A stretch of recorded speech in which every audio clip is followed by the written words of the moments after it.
Hello, Internet. I am back. It's great to see everybody again. I hope everyone's having a great weekend. I know I am. And I'm joined, of course, by Operator. Hope you're doing great.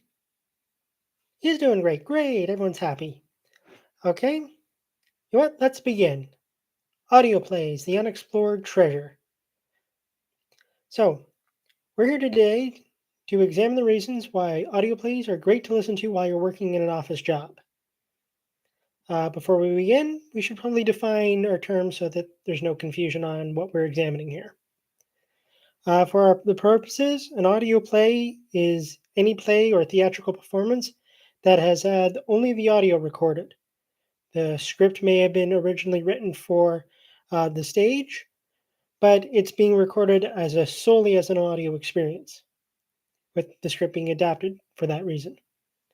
This differs from an audio drama, which was written specifically for the purpose of being um, done as an audio only experience in mind. So, with that understanding out of the way, let's begin. So, it's possible to see right from the outset why this would be a great listening form of listening material. The scripts that are selected to be turned into these kinds of works are from plays and performances of very high quality. You don't have to worry about whatever you're selecting being boring or dry. It's great for that. I mean, when you're listening to an audio thing at work, you're doing it to relieve the boredom here, and if it's boring, that's not going to be helpful. So, and another factor that aids in an engaging performance is the quality of the actors. Audio plays will often have very skilled actors performing them. These are usually theater performers because, well, these plays are often put together by a theater, produced by a theater, or a theater's involved in some way of the performance. Theater actors, when performing, have to ensure that each performance is excellent without any slip ups or mistakes. No slip ups or mistakes, right, operator? Oh boy, all goodwill has just vanished. Well, I don't care. So, where was I? Oh, yeah. Anyways, you can't do another take with a live show, and that's what these actors are good at doing. They are always of high quality. They do the whole performance and make sure everything's good. However, with the benefit of recording technology, if there is an issue with, know, a recording of the original recording goes bad or something along those lines, re-recording is possible. You can ensure that there's a good take no matter what. It's great for that. If there's an unforeseen problem like an actor having a coughing fit, that doesn't have to make its way into the final performance. You done making noise over there? Anyways, um, yeah, or if audio equipment is not able to capture, you've had that issue before, you don't have to worry about these issues. That's sort of the benefit of these recorded performances live quality, but without the issues. So, and when it comes to another aspect about audio, it's usually of a very high quality. That's because these audio plays are usually produced with the assistance of a radio station. This is quite natural when you think about it, as the audio has to be broadcasted somehow so that people can hear it, and many radio stations throughout history have done these kind of projects. These radio stations will always have staff on hand capable of doing this, great recording engineers, uh, all that kind of audio technical stuff, meaning final product is high quality. Great. Also, radio stations have great access to music resources, and the music that is included in these performances are great. Recording studios are the other common partner in the creation of these audio plays. They have many of the same resources as a radio station of similar quality, and they produce high quality work. So, yeah. So, you don't have to worry about bad recordings or stuff like that. Usually with the bigger, more well known audio plays. And I'll recommend one at the end. So, yeah. There are also a bunch of, aside from the big ones I've been talking about, many little reasons. Rarely any ads in them. You don't have to worry about, a very thrilling scene being broken up and a listener being broken out of their immersion by an advertisement for dish soap. not fun. Many audio plays are divided up into different tracks, so if you can get to the spot, if you have to leave your recording midway through for whatever reason, you can get back to where you are and back into the action without losing much. That's can get annoying sometimes. It's also a great way to be exposed to cultural works without actually having to buy theater tickets. I'm cheap, and this is great, given how little I make. No, no, no, not from you. You pay me well. I also like a raise, but you do nice things for me. No, no, I'm talking about my actual office job. Anyways, keep it going. Yeah. So it's possible to develop a understanding of great cultural works while being in a depressing office job and being underpaid. Great. I don't get to be exposed to cultural works. I make so little. Anyways, however, there are some downsides to audio plays that must be understood. Many of the plays that are adapted in this fashion are written in Old English, and some of the language may be hard to follow. This may not impact all listeners. Each play is different, made in different time periods and stuff like that, but it would be negligent of me not to mention this issue. So, yes, I do have a recommendation for if you want to dip your toes into this. Um, my first step would be The Tragical History of Dr. Faustus, produced by the BBC in 1995. It would be great introduction into this kind of stuff and help you see if you're interested in this and a way to dip your feet into this. Not a I liked it. It was pretty good. The music is great. All the good stuff that makes these audio plays worth listening to is exemplified in this audio play. I know it's a little older, but it's still good. Like, don't let the age throw you off. Like, even if they're older, they're still probably very good. Yeah. So, are you done making noise over there? Good grief. Oh boy. Sometimes, operator, you can get on my nerves. Anyways, so yeah, that's well, not many people know about these audio plays, which I figured, hey, why not do a thing on them? They're like an untapped treasure trove of audio that can be great for anyone to listen to while you're at work and make the working day not as terrible as it usually is. So yeah, thank you for coming and thank you for watching this afterwards. Um, yeah, I hope everyone's been having a great weekend and I hope you have the great rest of your day. I guess we'll end this here. Goodbye.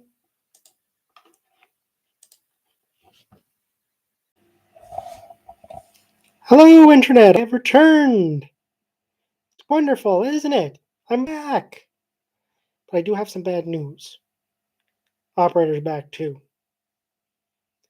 Oh, what the heck? You don't know what you're doing. I look all wrong, dude. One moment, please. I'm back, and I look good now. Alrighty, I have returned. Operator, you may be earning your paycheck. I don't know. You're terrible. Yes, operator is back. I am back. And I've had a fun little break.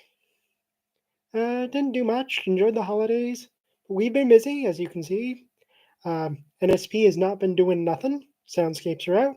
All that sort of fun stuff.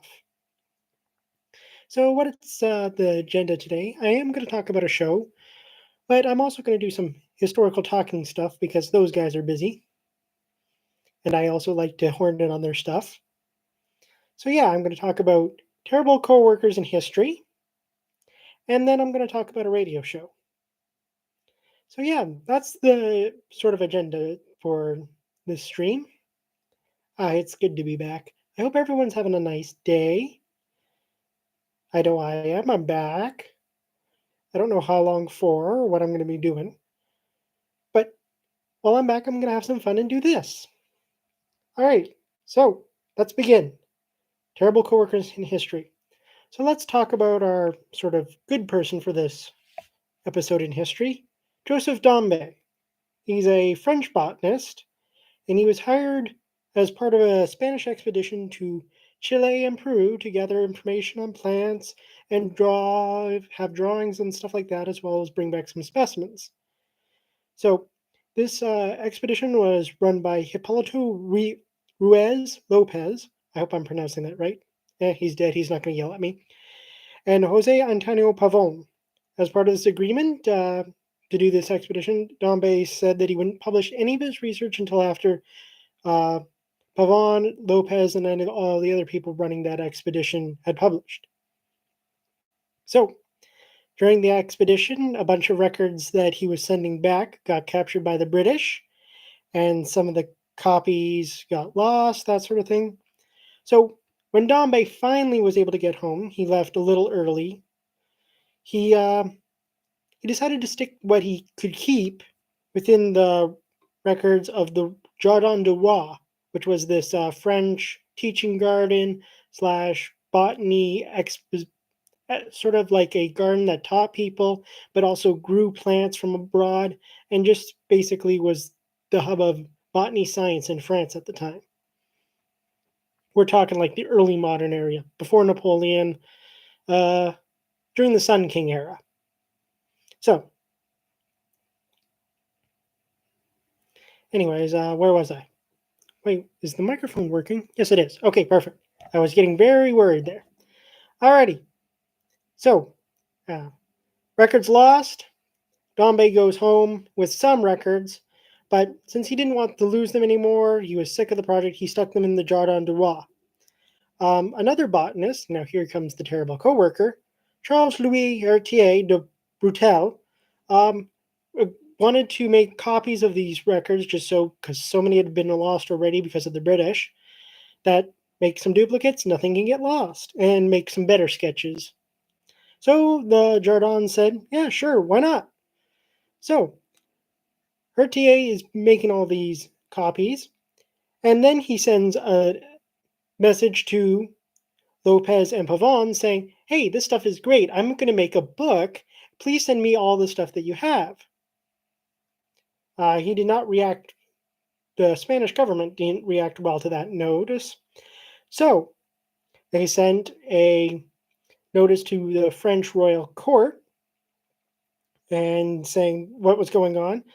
And then the French royal court said, yeah, okay, you can have the records back. It's clear that the people here are breaking trust and breaching contracts. However, Charles Louis Lertier de Proutel and his friends were in the French court at the time. And by court, I don't mean law court, I mean all the buddies of the king. They were there when this decision was heard. So they run back to the Jardin, grab all the plants, all the records, and hightail it.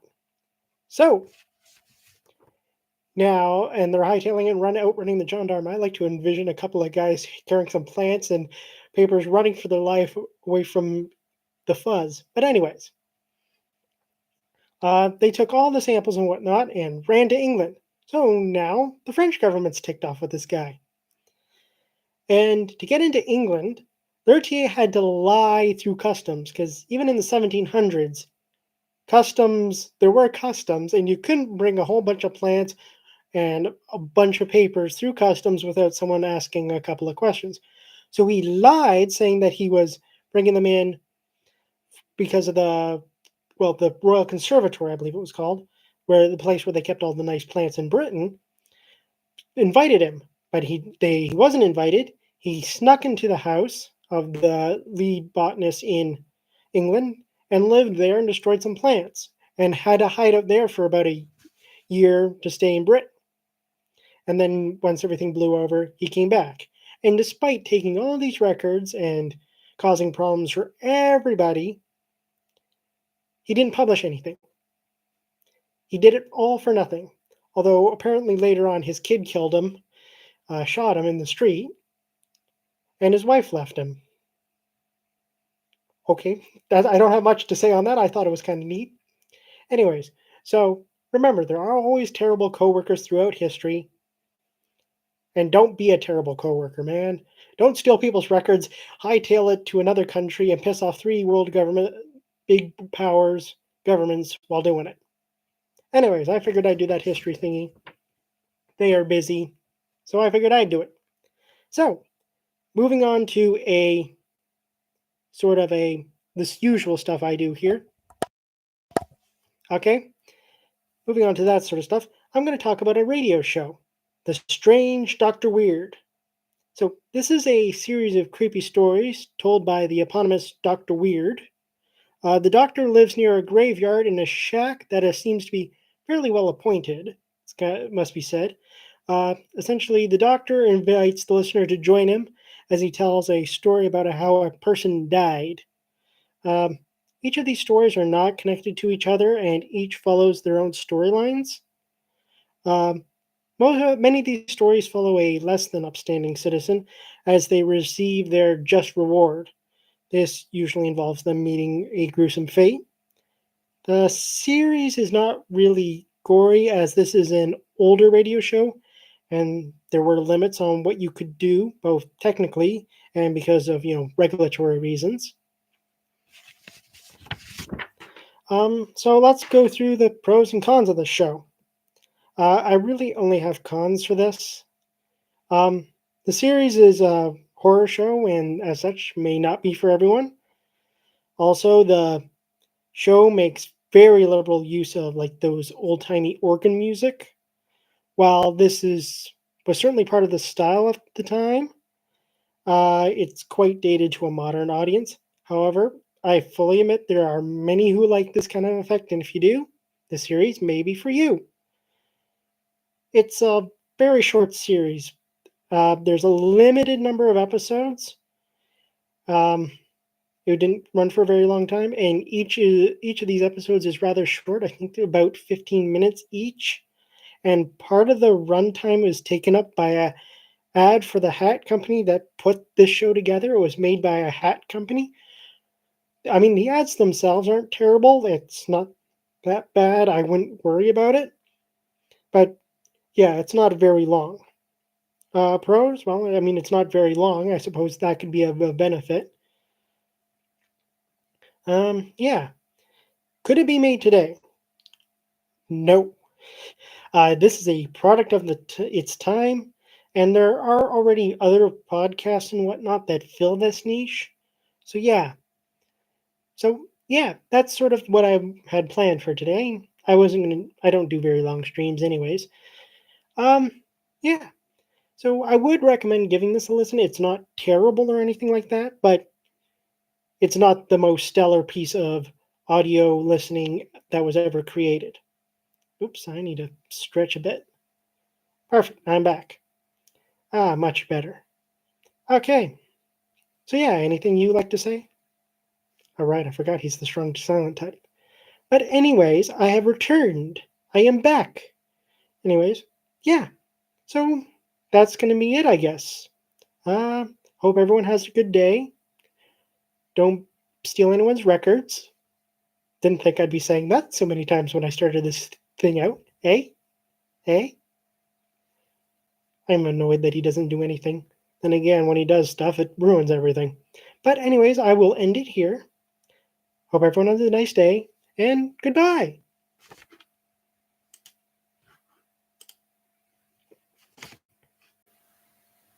Hello, Internet. I'm back. Okay, we good? I'm back. Great to see everybody. I hope everyone's having a nice day and all that. I'm in a real good mood, and as of course, I am always joined by my dear friend, Operator. Quite the silent type, I will admit.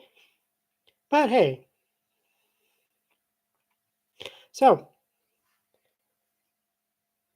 anyways, let us begin with talking about our main subject today, Pat Novak for Hire.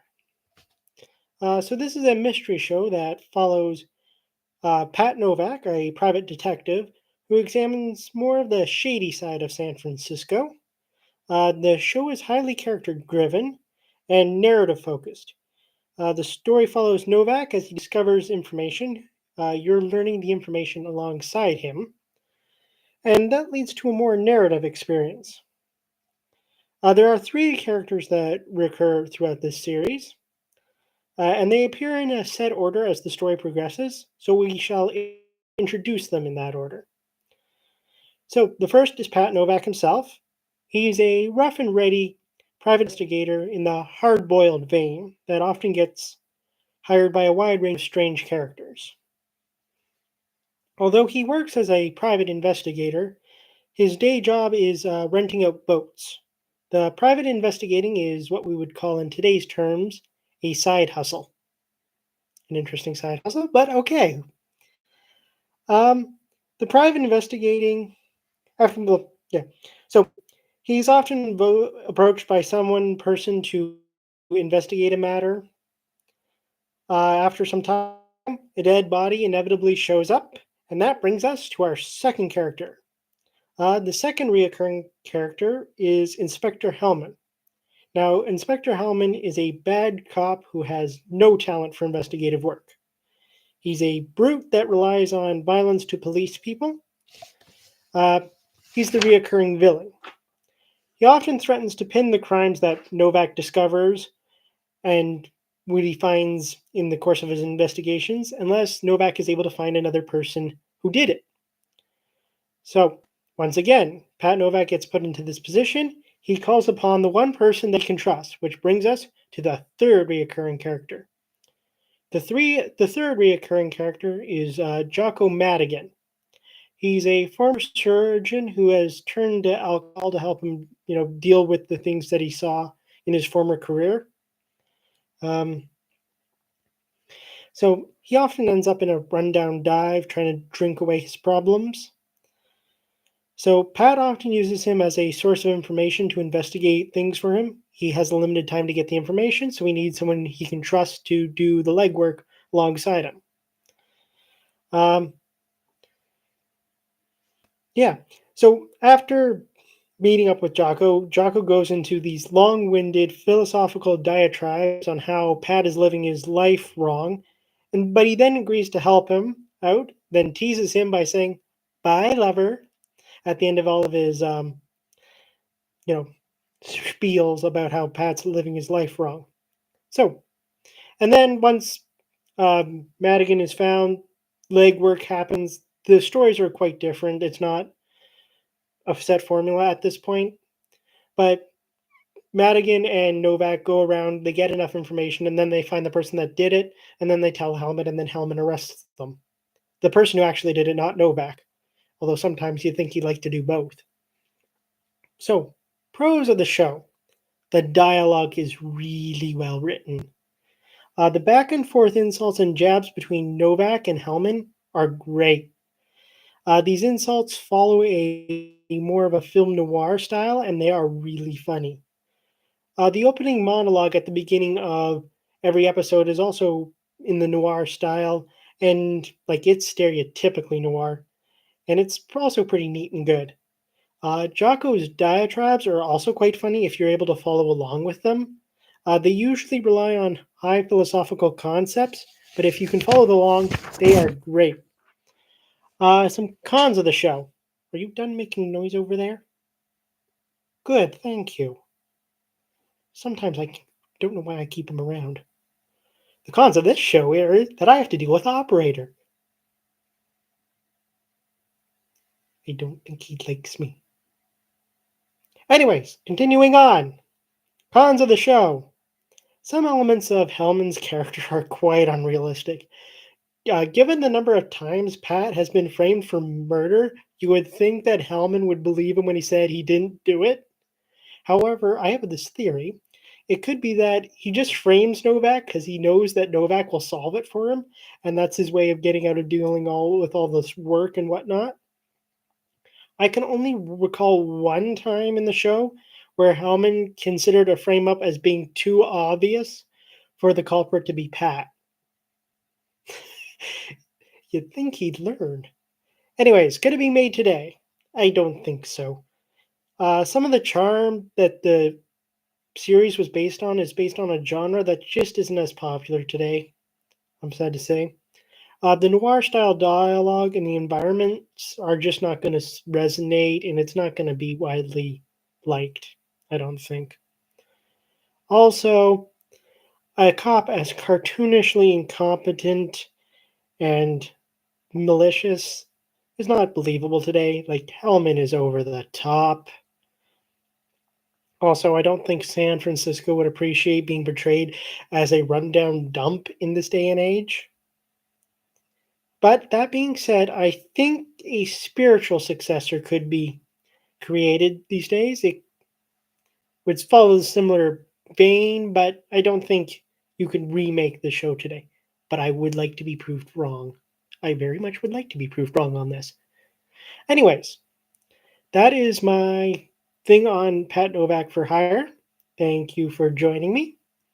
Yeah, I really like the show.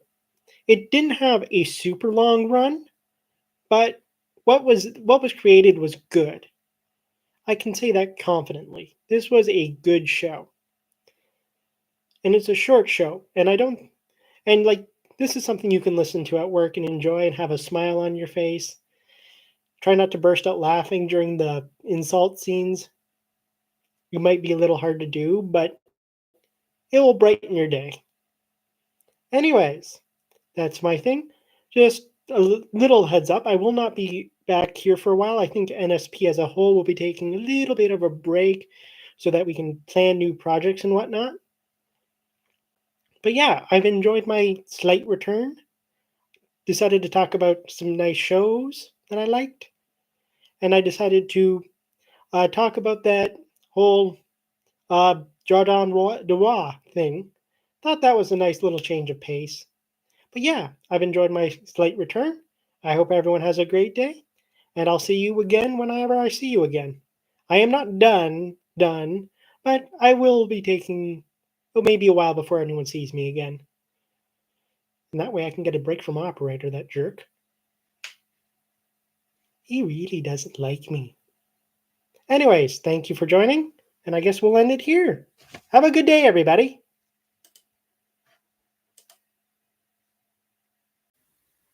Hello, Internet. We're back. And at no point did we have any technical issues. Okay, I am back. Hello, Internet. Those who don't know who I am Lawrence the Office Drone. And it's kind of interesting being back into these wider framed formats. Don't have to be so skinny. It's great. And of course, as always, I am joined by Operator. Hello. He doesn't say much. The strong silent type without the strong. Anyways, today we've got a shorter episode. That's mainly because I don't want to spoil anything from the series, but I do want to talk about it, so we're in an interesting balancing act. Yeah, so we'll wait a little bit. So how have you been, Operator? Why am I talking to him? He doesn't pay attention to me, listen to me. Well, he listens, he just doesn't talk to me. Jerk. He heard me. Anyways, let's get this started. All right, so the series we're going to be looking at today is the Mausoleum Club series. And it's across two different series, but it's one overarching story. So, this series explores the members of an old style British gentlemen's club in the Victorian era. Like, these clubs were quite common in the era, and they served as a place for, like, men of the upper crust of society to meet with each other, to, chat, drink, tell stories, play games, that sort of thing. They were also very restrictive in their memberships. It was usually limited based on, class. The Mausoleum Club follows this mold. It's also the both the name of the show and the place in which the show takes place. But yeah, the Mausoleum Club follows this mold as it restricts its member based on a single criteria, but that criteria is a secret, and I won't spoil that here. However, any person, regardless of class, race, age, gender, anything like that, is able to enter the club, which makes it slightly different than most gentlemen's clubs. You're not limited to just gentlemen. Anyways, the episode of each series follows a different member of the club. Occasionally, there's two members that tell a story together, and they say a story about what happened to them and cause them to seek out the Mausoleum Club. This club is not a happy place, but rather a place for some very tormented people to gather together to try and find some solace. Each story is retold by the member and is who experiences it from their point of view, and they serve both as the protagonist and the narrator of the tale. Uh, each story has its own character, and as such, every tale is different. The stories themselves don't really fit in any set genre, but they do at least contain some elements of suspense, although that's really an imperfect designation. The creators of the show classify it as comic horror, so I guess make of that what you will. So yeah, for those of you just new to this, I'm going to go over the pros of the show and then the cons of the show, and as well as something I like doing with these longer format stuff, uh, discussing whether or not it could be made today. So let's go through the pros of the show. Each of the stories are interesting and gripping, but they're also different with different characters. Stop getting tongue tied, you idiot. Anyways, they have different characters and they take place in different locations, different locales. So the natures of stories are quite different, so you won't be bored by the stories or having to deal with samey, repetitive things. The show is also a rather longer running series with 13 episodes across the two different series. The tales also fit into different genres, such as sci-fi, murder mystery. So there is quite a bit of variety in the stories. Um, let's go to the cons now. Some of the violence in the show could raise eyebrows if you let your coworkers hear it while you're listening to it. But if they can hear what you're listening to while you have your headphones on, you've got another set of problems. And the show does have to be listened in order as it follows an overarching story between each of the tales. These details are usually at the start and the end of the episode. So if for whatever reason you can't hear that while you're at work for this crucial part, uh, it might be hard to piece together what's going on over the entire overall set of the story. Um, yeah, could it be made today? I think it would be a reboot would be kind of interesting. Because this show and series was created during the 80s. I do think the ending for the series was fine. It's good ending to the series, and the show does end off on a good ending point. That being said, I do think a reboot set in a different time period would be interesting and could be quite enjoyable. Um, Especially with modern technology or even the technology from when this show was created. Um, because the show is set during the Victorian times, and that limits in some ways what it can do. So I think a newer story with new technologies, new terrors that need to be explored, as well as a wider range of cultures. Because although the show does have at least one tale, and I don't think this is spoiling it, that takes place in India, it is very limited to just Britain itself, not even rest of Europe.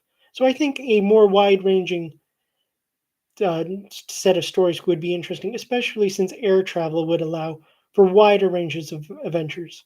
Also, technological horrors like AI or a wide range of other things could really expand the show. So I do think the show, while it did end off on a good area, I think revisiting the Mausoleum Club would be an interesting thing for the BBC to consider doing it because this was produced by the BBC. So yeah, that's sort of all I've got. This was not going to be massively long, uh, in depth. Well, it's better than the. I could do more in this with than the shorts, but this wasn't going to be as long because there's much in this show that I can't talk about because I don't want to spoil it for you. Um, yeah, this is it. There is a bit of a mystery and a bit of suspense with this show, so I didn't want to spoil anything. But yes, I still highly recommend it, despite some of the cons. But it is a gripping thing, and especially since we're not in October yet. But if you save this for October, it could be nice and atmospheric and thematic for that kind of stuff. But yeah, I do recommend this show. Anything else? Oh yeah, nothing else I really think to cover. But I've been doing this for a year now. In a year. I know we had the recently had the year celebration thingy and all that sort of stuff. But yeah, I think we'll just wrap it up here. It wasn't going to be a massively long thing. But yeah, I'm going to be doing more shorts. That's probably where I'm going to be doing more of this stuff because my target demographic is tired office workers, and I, through our research, we've discovered they like the shorts. So that's a great way to help my target demographic, and that's part of the reason I'm doing this. That, and because it's my job and I'm a sock puppet. What else am I doing? It's also better than doing real work. Anyways, I think we'll end it here. Yeah, we'll end it here. Thank you for watching. Hope you have a great rest of your day.